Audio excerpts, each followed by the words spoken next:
Hello, everybody. Thank you, and sorry we're a couple of little minutes late this morning. My name's Nicole Rogerson, and I'm the CEO of the Oranges Toolkit. And as you can see, we've got Jim Kelly definitely on the run in his car. Are you in a car park, Jim? I am, Nicole, and apologies. I've almost double booked myself. I've just come from a transport leaders forum about. Oh, there you go. We work with what we got. That's what they all say, Jim. Well, I will quickly kick off and say, just to introduce you, Jim is the Director of Health and Safe Design at SafeWork New South Wales. So he's responsible for leading a whole range of specialist areas that include workplace health, engineering, ergonomics, mental health, and return to work. What's really interesting, apart from Jim doing all of those really important things, is he has a link to us already in that, for those of you who don't know, the Oranges Toolkit is a social enterprise that supports camp quality. And I just found out that Jim actually was, for 10 years, was a companion camper at Camp Quality, and that his younger sister was a camper at Camp Quality. So it's kind of like you're in the family, and it's nice to have you back, Jim. So it's really lovely to have you here today. Yeah, thank you, Nicole. I really appreciate the invite. I was a companion for 10 years. My youngest sister was a camper for about 10 years. So camp quality is something really passionate to our family. Really something we really means a lot to us. And any way we can help out, always happy to be involved. Oh, brilliant. Wonderful. Well, what everybody's here today to talk to you about, and we have just an enormous turnout of people that are tuning in today, and thanks everyone. But I think that bodes to the interest in this particular area, is that your current responsibility, Jim, is to be implementing New South Wales mentally healthy workplaces strategy, which is a long way of saying New South Wales are now making some changes, and they're legislative changes in the psychological safety and risk area. Can you tell me a little bit behind why is New South Wales leading this? Why did this start, and what was the impetus to set this off? Yeah, great opening question, I think, Nicole. It feels like for a lot of people that's only taking effect now, but it's been a bit of a work in progress for us for about 6 years or so, really. We had our first mentally healthy workplaces strategy in 2018, and at the time we didn't really define in the legislation what we meant by mental health or psychosocial hazards in the workplace. So we created, but we knew we had to do something about it. So we created this strategy really focused on best practice and what is a mentally healthy workplace, but not clearly identifying at the time what was required in the law, because it was a bit vague. Our legislation's very risk-based. You must take all reasonable practical steps to ensure your health, including your psychological health and safety. But what does that mean? In practice, it's really confusing. So parallel to our mentally healthy strategy, we started work on the code of practice, which we launched in 2020, I think it was. And that was the first code of practice in the country, which we worked really closely with industry representatives and employee union representatives. And we all landed on some really clear language, clear definitions of what is and is not in the control of the workplace, and to find that in our managing psychosocial hazards code of practice. And we left that before we came out with the regulations, which came out last year, in October last year. So the code of practice in our consultation kind of drove the national conversation in this space. And we were the first to adopt the model regulations, which is part of our commitment to work health and safety. All the jurisdictions work together and we try and influence the model legislation. That's what the code of practice did eventually. So before kicking off into what it actually is and what's in that code of practice, was that a really difficult thing to do? You're saying in 2020. I mean, it's almost like we're talking about what makes a good workplace, and then all of a sudden, a significant portion of society are not going to work anymore. It absolutely is. And obviously COVID threw a spanner in the works just to make it even more complex. But we know when we enter in the negotiations between unions and industry employers, we're always coming at odds in a lot of ways because of legislation obligations and things like plant engineering, which I do a bit of. It's black and white, but we still have our battles. I knew when I took on this one, it was going to be a challenging one, but really, really pleasingly, everyone at the end of the day reached consensus and agreement about what is and what is not reasonable and practical when it comes to psychosocial hazards in the workplace context. So I was really pleased with the outcome, despite how challenging it was to get there. So maybe to describe, because you did a really nice job to explain this to me yesterday, because I didn't necessarily understand it. There is a difference between psychological safety and psychological hazards, and you look at them really differently. Can you explain a little bit about what that difference is?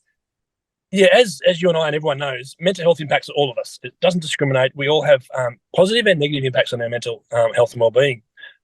the work health and safety legislation is really placing a burden and onus and responsibility on what the employer can control. So what we had to set out really early on is defining, well, what is that? Because they're not responsible for marriage breakdown or economic challenges or all those things that impact on their mental health and well-being. And they're very quick to remind us of that. But what they can control are things that are hazards in the workplace, just like they do in physical hazard space. So the first language we really landed on was psychosocial hazards. The hazards that work influences or controls that impact on our psychology, our mental health, or our social interactions. So psychosocial hazards are those mental or social factors that impact and may potentially cause harm. The other language we had to try and clarify too was around psychosocial safety, because it's a very generic term, but what does that mean, psychological safety or psychosocial safety? And generally it means creating a safe space so people can be their true, authentic self. They can put their hand up and say, I need help. That may not be work-related. It may be I'm going through a marriage breakdown, or it may be I'm having a financial crisis, or I can't get to work on Monday because of the dramas I had on the weekend. That's a safe place and a psychosocial safe place, but it's not necessarily a legal obligation for employers to provide that. It's a nice thing to do, and we'd actually absolutely encourage it from a mentally healthy point of view, but it's not something we can enforce as a regulator, and it's not something that is really the legal obligation on the employer, but we absolutely encourage that. And it's almost a precursor for being able to identify the hazards in the workplace, if that makes sense. Yeah, it does, but it makes sense. I mean, any reasonable manager would say, today's a really good example. I'm talking to you today because Tegan got home really late from Brisbane last night, and she's exhausted and sounds croaky. So I'm jumping in because she could say, Nick, I feel terrible. Can you do this? So that's an example of a safe environment where she can say that. That's quite a different thing than to identify what the hazards could be. Is that right? Absolutely. And in this case, you might have been traveling for work purposes. So obviously that creates a different level of safety. But if it was a family crisis that she had to ring you up and say, I can't do this event tomorrow, if she didn't have a good relationship, working relationship with you, she would not feel safe to do that. And she might put herself at harm to force herself to host an event like this, for example. That's where it shifts from being a nice thing to do to something that the employer must do. The employer must identify psychosocial hazards, and the only way you can do that is by talking to your workers and consulting effectively. I was going to say, because when you put this list together, I would imagine it would be heavily dependent on what industry you were in. So some industries are going to find certain things very easy. I don't know, I'm watching The Bear at the moment. I'm thinking of really busy kitchens and chefs. I mean, depending on your industry, this is maybe easier in some than others. That was one of the challenges we had in terms of how do we define what is a psychosocial hazard, and how do we define that for all industries? It was not an industry-specific code. It was a code for everyone. Really, really challenging. It had some great debates. It was really fascinating to be a fly on the wall and watch this play out. In the end, we'll land on some really generic terms, things like high job demands. And we all experience high job demands from time to time.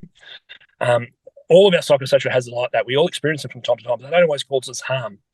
It's when they're sustained and compounded over time, they can cause harm.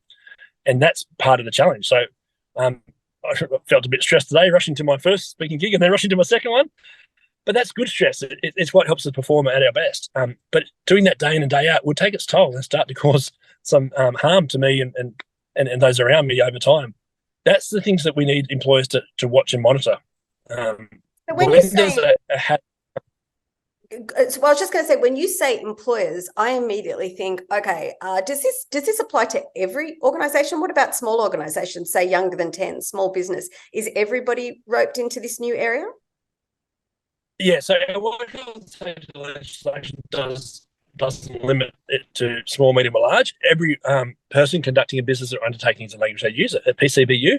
So whether you're a sole trader or a small employer, micro-employer employing people, right through to the big end of town, the government sector and large multinationals, in New South Wales, they all have an obligation to comply with the psychosocial regulations. So how that operates and changes, it's actually easier in a small business than it is in a large business because they have a closer relationship with their workers. So a family business, for example, everyone knows everyone really well. Hopefully they've got a psychological safety approach so they can talk about, they know the kids, their family, the challenges they're facing. That actually works pretty well in a lot of cases. It breaks down in some where there's not that close relationship. As you get into larger and larger organisations, the disconnect between those making the decisions and those doing the work creates a different level of challenge, and this psychosocial safety doesn't exist. So therefore, how do they identify the hazards that are contributing to the workers? And that's where we see more issues, generally speaking. And I would imagine we've got a lot of people on the call today who might sit sort of in that middle area in terms of their organisations, who might feel like, well, who's the employer here? Is the company the employer? Is the C-suite responsible? Is it an HR component? Is it a case of everybody throwing the hot potato to one another? So where does the responsibility lie within an organisation to get this right? Yeah, great question. There's various duty holders in the legislation for physical or psychological hazards. Doesn't matter what you're talking about. The primary duty relies with the person conducting a business or undertaking. So that's essentially the CEO or the executive C-suite. And they are generally officers in the language you use as officers. So those that make decisions that impact on the workers' health and safety. So it might be the chief financial officer, the chief people officer, the CEO. They're very much the C-suite people in those large organisations. But we know in small and medium businesses, there's a bit of one person wears multiple hats. So they are definitely an officer in the obligation, and the buck stops with them at the end of the day. But they also engage subcontractors and engage other entities that come and support and assist, and they have a duty to consult with those other entities that they do through the supply chain, as we call it. So in a construction site, for example, the principal contractor is often a relatively small business that do project management work, but then they outsource the trades, plumbing, electrical, construction, for example, to different entities. They each have a duty and obligation to look after their workers and those around them, but it's the principal contractor that brings them all together that has the overall responsibility. So they need to establish systems so that all the contractors talk to each other, so that they're consulting on physical and psychological hazards, and they're managing things like work demands and the workflow through the organisation. And what happens, because a couple of people ask this question when registering, is what happens if you as an employee recognise that there are some concerns within the organisation and things that need to be addressed, but it feels like that just falls on deaf ears at the top, that there just isn't that managerial buy-in? I feel like there's a lot of people watching this today that might be in that space. What's your advice for them? Yeah, definitely. And that sounds like the psychological safety is probably not there, which is not uncommon. It also probably sounds like a bit of a lack of awareness and lack of understanding from the employer part about their responsibilities in this space. A lot of people still live a little bit in the dark ages where they say, well, that's your business, your mental health is not something we have to worry about. You just need to produce those widgets or provide that service. So generally speaking, we would love to see them influence and change that behaviour from those decision makers where they possibly can. And some of your listeners may be health and safety professionals, for example, or human resource professionals. There's a number of ways you can influence those executive C-suite operators, and there's generally four that I like to reference. One is it's the right thing to do morally and ethically, and we need to look after our staff. That's a pretty good motivator for a lot of people. Commercially, it makes a lot of business sense. The cost and impact of psychological injury in the workplace is significant. It's in the billions of dollars for New South Wales economy alone. The people who do lodge a psychological claim are off work far longer than physical claims. So the cost and impact to the business is significant, including attraction and retaining staff to replace them if they do choose to leave the organisation. There's a reputational risk. Excuse me. As a business that's competing in a very tight labour market, there's a reputational risk if you don't be a mentally healthy workplace, essentially. So that's a bit of a motivator. But last but not least is a legal obligation. And that's where workers can reach out to us as a regulator through various channels. We've got a call centre approach or a website approach where you can actually call and say, for an extended period of time, I've been exposed to psychosocial harm. I've raised it internally with my organisation and they're ignoring or not taking action. Then the inspectors come out and actually do something about that. Because I imagine some of these things are quite systemic in such that there's the obvious psychological hazards, which I can kind of understand. But is it a case that some organisations, there's this embedded culture of working ridiculously long hours or, KPIs that are just, ridiculous? Is sometimes the cultural issues so big that, an organisation really needs to do a complete 360? Yeah, absolutely. And there's certain industries that we know are in a high-risk category. Professional services as a general category. They have peaks. We know end of financial year is a big peak for professional services, generally speaking. This regulation has really shaken them up. Those that are aware of it, they're actually taking action. They're engaging a lot of consultants and third-party providers to come in and provide that independent assessment and review, and also provide feedback about things like what are the psychosocial hazards. So an independent person coming in and consulting with the workforce creates that psychological safety that they may not have internally. And that's often a way that they can become more aware of the hazards and risks and take action as a result of that. We at SafeWork have also produced a number of tools, particularly for small and medium businesses, to try and help do that assessment as well, so you can operate them internally, essentially free of charge as well. I saw those on your website, and safework.newsouthwales.gov.au. Everybody is encouraged to go and have a little look. A question about remote and hybrid work for workplaces that don't actually have a workplace, and there's a lot more of those than we've ever had before. Do the same rules apply in terms of what we're looking for? Is there any difference in the physical workspace as opposed to the virtual one? No. Like again, it's a risk-based legislation. So what's reasonable and practical for a hybrid and remote working environment might be different to what it is in a traditional office environment. But the same principles apply. You still must identify psychosocial hazards. So we were very concerned through the COVID period about people being forced to work from home when they're living in a family violence situation, for example. That's not safe. If a worker discloses that to the business, whilst it's not a work-related responsibility, they should not be encouraging or facilitating an environment that's not safe to them. So we did see examples where they were able to and facilitated to come into the workplace because it was not safe to work from home in those circumstances, as an example. So what about the other flip side of that? We've had a few people writing questions about how to manage the potential psychological risk in managers requiring people to come back to the office post-COVID. And I see return to work was in your wheelhouse here. So, I'm going to ask you that question. Is it a psychological hazard for an employer to demand, ask, reorganize, restructure so that people have to come back in? Is that within this area? Yeah, it's a really curly one. I'm having the same challenge with my own team and my own organisation because we all have different ways of working and trying to work what works best for the business and best for the individuals. It's a balancing act, essentially. Theoretically, anything could potentially be a psychosocial hazard. Until you talk to the individuals and workers and look at their individual scenario, you don't really know if it's got the potential to cause harm or not.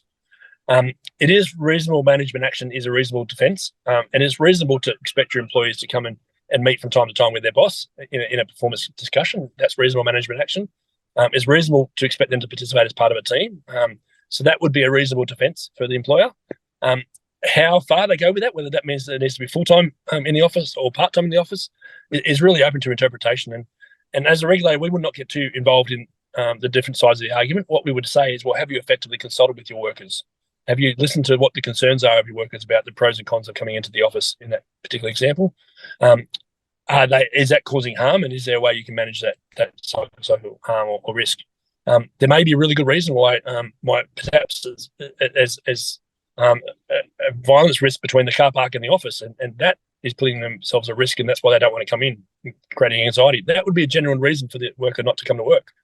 But if there's no genuine reason for them not to come to work, then there's no reason why the employer should not be able to ask that question and have a consultation approach to bringing people back in.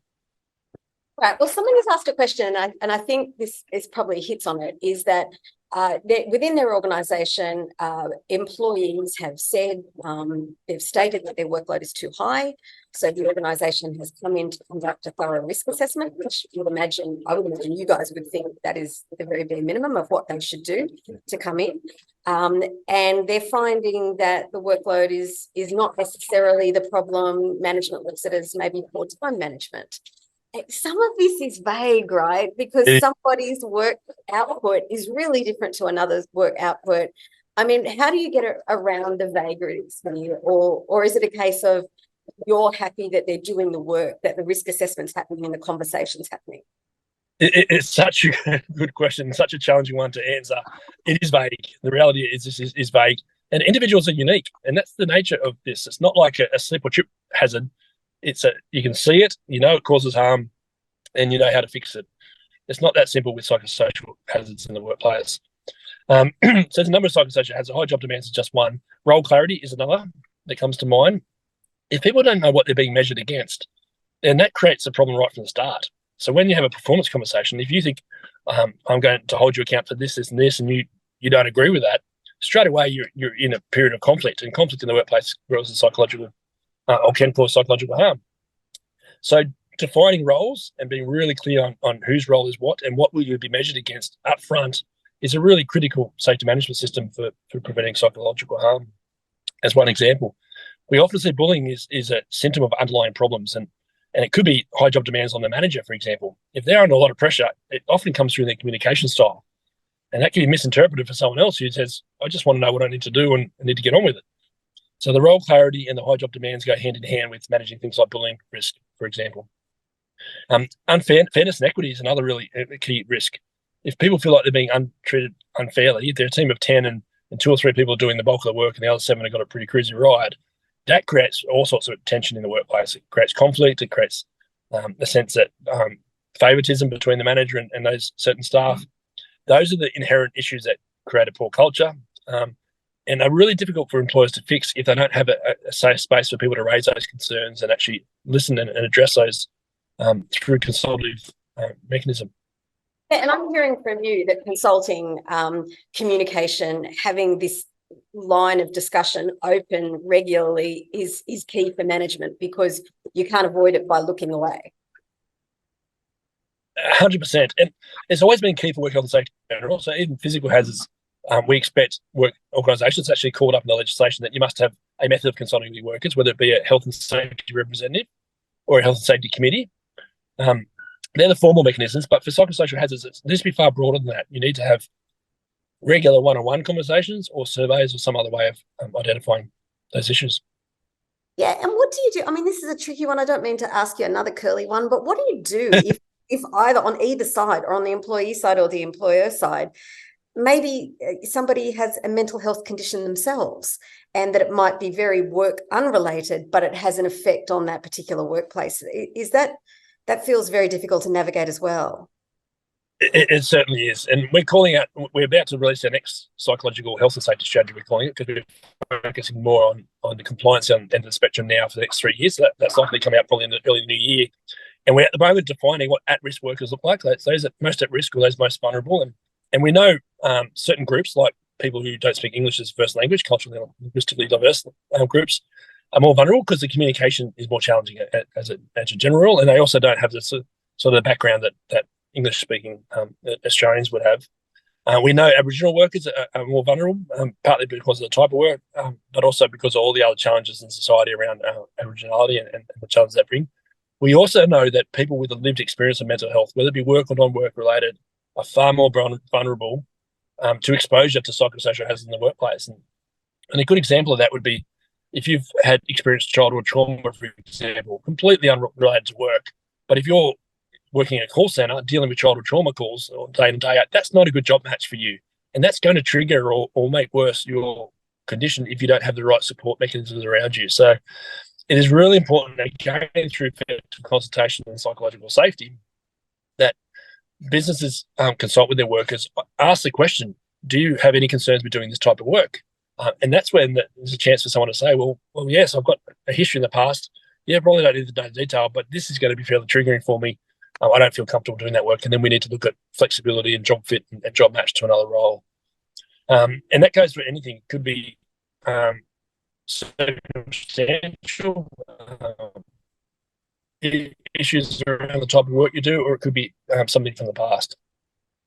So, Jim, it sounds unbelievably progressive that you guys were thinking this way. I mean, we understand that this is, and for those of us who work in this industry have known for quite some time, that psychological safety and doing well and being well at work is going to have a flow-on effect for the company. You know, that's just so obvious. But not that I'm asking you to speak on behalf of the New South Wales government, but where do you see this going in 5 to 10 years? What's the goal? What do you want to see as the utopian organisations that hopefully this type of legislation leads to? This is a bit of a passion project of mine, Nicole. So I'm so glad you asked the question, because it's something in the back of my mind. I'm kind of thinking what's coming next, and I often talk at speeches and things like that about. I think it was in the just after World War I, so around about the 1920s and 30s, we built the Sydney Harbour Bridge, and about 14 workers died during the construction of the Sydney Harbour Bridge, and that's absolutely appalling. no way in the world would we accept a construction project or infrastructure project now where 14 lives are lost. It just wouldn't happen. The site would probably shut down and we'd move on. So back in the 20s and 30s, we lost 14 lives on a major construction project in Sydney. Nowadays, unfortunately, we still lose fatalities, but it's nowhere near the numbers we lose in the workplace. We've made substantial gains in physical fatalities and managing the physical risks over that time. We now have the spotlight on psychological hazards and risks in the workplace, and that's what the code and the regulation and the work we're doing over the last few years is starting to really put that spotlight on mental health. But my vision for the future is really around healthy workplaces or healthy work, more so than workplaces, because we do work everywhere. I'm doing work in a car park.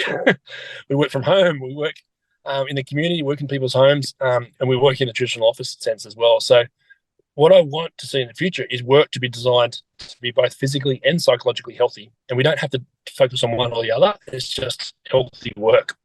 So that's a bit of a project I'm working on now is how do we get businesses and workers to work together to design work to eliminate, wherever possible, the physical and psychological harms in the workplace. And we're pretty familiar with design when it comes to designing buildings and designing out risks from a physical sense. We now need to think about how do we design work processes in an organisation so that they don't cause bottlenecks, for example, in terms of high job demands, or they don't cause conflict in terms of whose job is what. So designing the work processes so that they're healthy and safe at the end of the day. Oh, well, Jim, more the wind to your back, because it's really important work. And thank you. I mean, it just sounds like that's exactly what the future of work should be. And I just think it's wonderful that it's on your radar and it's design work that you guys are doing. And I know that everybody here would really will have appreciated. They're coming through the chat saying, thank you very much for taking the time in your car. We're going to let you get out of the car now. But Jim, thank you for coming and explaining and giving everyone an introduction into this really important topic. Really proud that New South Wales is leading the way on this one. So thanks for coming and having a chat. Yeah, thanks, Nicole. Thanks everyone for tuning in.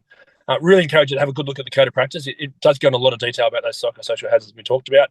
Tap into some of the tools and resources on our website. The Workplace Wellbeing Assessment Tool is a great survey tool to kind of identify those psychosocial hazards in consultation with workers, as we talked about. But really be proactive around having those open and safe conversations with the employers. I think that's where the future is, and good workplaces get that because they want to hold on and retain their valuable staff. Yeah, absolutely. And if that's the takeaway message from today, I think that's it. For those who are on the call, a recording of this will be sent to you. So if one of your colleagues or somebody that might be interested didn't get a chance to come and join us today, we'll send this out with more information later today. So Jim, thank you. You're allowed to get out of the car now. Go and have lunch. Thank you. See you later.